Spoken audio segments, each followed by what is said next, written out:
One.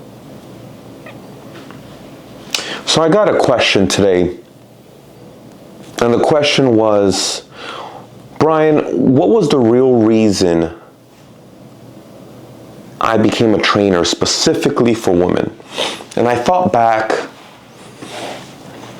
and the times I've personally been a guest on podcasts, I would relate it back to my pivoting moment during high school, where I was heartbroken by my high school sweetheart, and my grandfather, who raised me as a father, was diagnosed with prostate cancer. And because I was depressed, I transitioned into the gym and being in the fitness industry and majoring in exercise physiology. But then I thought back, why women though? I could have been a male trainer. So I figured it must have been because of my humble beginning. It must have been because I was raised by all women. And I'm gonna be raw here. I was raised by divorced, single women.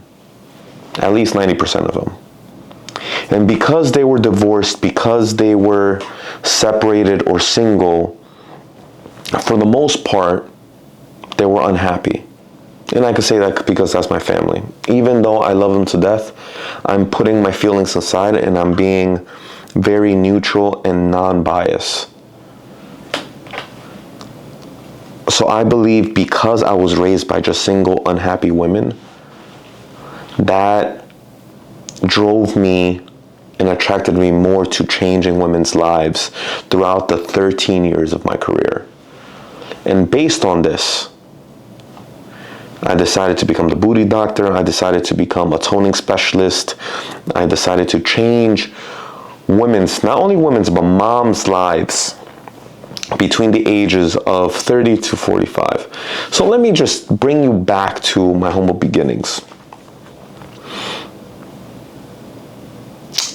I was raised by all women. I didn't have a father figure. Hell, the only father figure I had was my grandfather. He's first generation, I'm third. And obviously there was that language barrier growing up. Yes, Spanish was my first language. However, I learned English. But there was, because there's two generations separating us, there's only so much he could teach me up to a certain point, because that time difference is so different. Even though the foundational aspects were extremely engraved, and arguably they're the most important part, right? But it's the details. And my grandmother raised me until I was like 5 or 6. My biological mother, she was a single mom. She had to work 2 or 3 jobs, and she was taking care of 2 children. And on top of that, her parents and her 2 sisters in one single home. She worked like a dog. She had like 2 or 3 jobs. She only made like $20,000-$30,000 a year as a teacher's aide. I have no idea how the fuck she paid for a private school for both children, got enough money for a mortgage, got enough money for a car payment. It's insane. I'd still tell her, like, I'm in awe. Nonetheless, because she was doing all those things, she wasn't there to raise me physically, which I actually resented her for it until I actually realized down the line, as I became an adult and a man, wow, she's a phenomenal, strong woman, right? Because she wasn't there as I was growing up, I was raised by my aunt, and my aunt, I call her my second mom. She was in the military intelligence. She's like a genius. She's very smart. She has a doctorate, and she was almost like an alpha woman. She didn't take any shit. She was more educational in my aspect in my life. She would always try to like sit me down and help me study, but I would just be like, nah, I want to do it by myself. I was always like that type of guy. And being in a private school my whole life, and being surrounded by only women. And my grandfather, as he became older, obviously he just became a little bit more simpy and simpy and simpy, right? Again, my feelings aside, I love him to death. He passed away. But he was a man's man when he was younger, but as he grew older, as obviously women had to take care of him, he couldn't do the same things that he was able to do. Nonetheless, he became simpy. So I didn't really have a masculine figure in my life. And I believe this is why I connect so well with women, because I think back in grade school and high school, I had a handful of guy friends, but I would always hang out with the girls. Some people would call me a fuckboy for that, and maybe they're right. I dated very, very early. I had a lot of girlfriends, but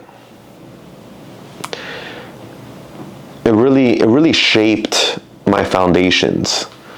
And I did not understand that until just recently, where midway through my career of 13 years, I started getting the questions, why women? Why women? Why women? You're such a man's man. You're so alpha. You're so social. You're strong. You fight. You play with guns. You love cars. And I believe it's literally just my genuine observation of women around in my life. I saw them go through the burnout. I saw them be low in confidence and to just talk shit about men growing up. Just imagine, for all my Spanish people out there, just imagine being in a room of a bunch of women always gossiping, and they're all single. It's sad. Thinking back, it's sad. And they just all talk about how shitty men are, how much of a liar men are. And I grew up with that. And thinking back, it's just stepping back and just analyzing everything in the macro. It's because they felt invisible. They were single. And biologically speaking, a woman's job is to bear children and just nurture and feel loved so that they can continue loving. And unfortunately, the women in my life did not feel loved, except by their children, obviously. So it was all about self-worth at the end of the day, from what I analyzed through women from my family and women in my career, in which lives that I've changed. They wanted to improve their self-confidence and their self-worth, their idea of their self-worth. So it's not just about fitness. Fitness is just to the side. It's about the confidence. So once I stumbled upon this personal training job with at that time, my associate's degree in exercise science, I started training men and women, and then I just found a niche. I just stumbled upon one woman in which she was so coachable, and I trained her, and she built the biggest fucking shelf. Like, she went from a wall to Nicki Minaj. And there was this one woman that complimented my client at the time. They were like, oh my God, you're like a booty doctor. And the name just stuck. And fast forward 10 years, fast forward a decade, I'm known as a booty doctor. But I'm not only just here to build women's booties. Like, yes, that's amazing. I'm doing the Lord's work for the guys, right? But it's all about something sustainable for the woman. It's not just an ass, but it's confidence. It's self-worth. It's feeling like they matter again. That's why I have this team around me now in my programs where it's not only me supporting them, it's my nutritionist tracking every single thing that they do nutrition-wise, so that they can not only achieve their goals, but maintain their goals. Then I have a mindset coach. Women being more emotional than men, for the most part in 2025. It's not if there's obstacles that come up, but it's when obstacles come up, where my mindset coach will step in, and she's a licensed therapist, and she will focus on resetting their mindset and being positive about it so that they can overcome whatever obstacle or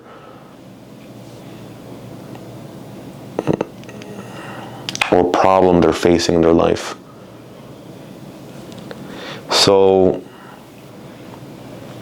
having a team around me is extremely important so that women can feel worthy again, especially moms.